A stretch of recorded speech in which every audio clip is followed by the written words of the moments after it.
You have to monitor organ function to make sure that that is safe. Pharmacists have expressed their concern towards an increase in the number of Kenyans buying medicine from pharmacies without a doctor's prescription or checkup. You can buy gabapentin over the counter. Gabapentin is supposed to be a seizure medication that sometimes is used for pain, sometimes is used for other things, and it's not, you can't just take it without checking. You have to be able to monitor how the person is doing with it. All of which is contrary to what Kenyans are practicing. For instance, kama kuna maumivu kama ya mfupa nini ndio hiyo naweza ndia hospitali, lakini kama ni kichwa, tumbo, hiyo najua tu kuna dawa naenda kununua kwa chemist na nimesi. The reason being they are widely spread.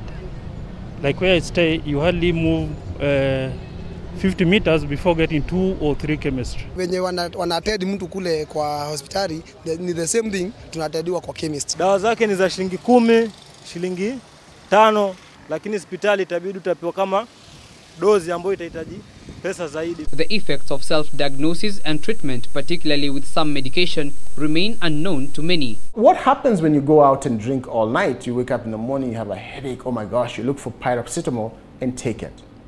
The more you do that, paracetamol and alcohol go through the same process in the liver.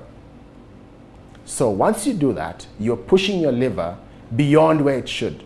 So that is that's a perfect recipe for liver failure. The use of medication without a doctor's prescription has been attributed to increased antimicrobial resistance in the country. When you take the antibiotic for, say, 3-4 days, you stop the bacteria from replicating. So the side effects, the symptoms you are feeling get better.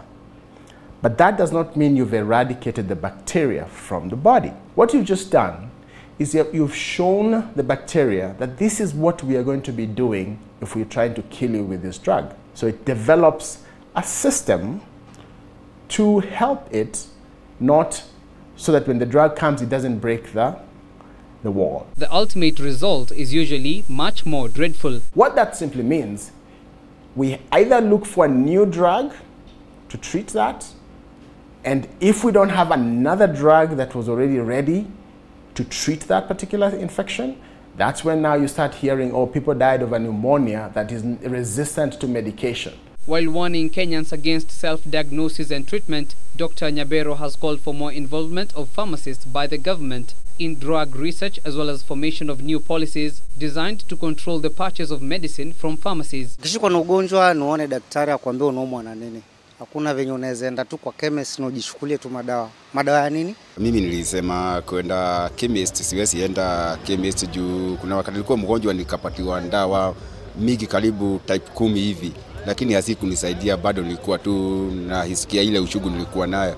Lakini wakati nilienda PGH nilipatiwa tu tablet moja tu. Nikaambiwa niende kwanza nikule alafu niimeze. Na hiyo shida iliisha. It has been revealed by the Pharmaceutical Society of Kenya that the government has a long way to go in investing in research and data collection to inform proper policy formation and course of action in the event of a crisis. I know in Canada, I know in the US, I know in England, you have to get a prescription. Prescription has to be prepared, and it doesn't go to the patient without a pharmacist being there to talk to the patient about the safety measures, what to expect, adverse effects of the medication. Ben Kerera, K24, Nairobi.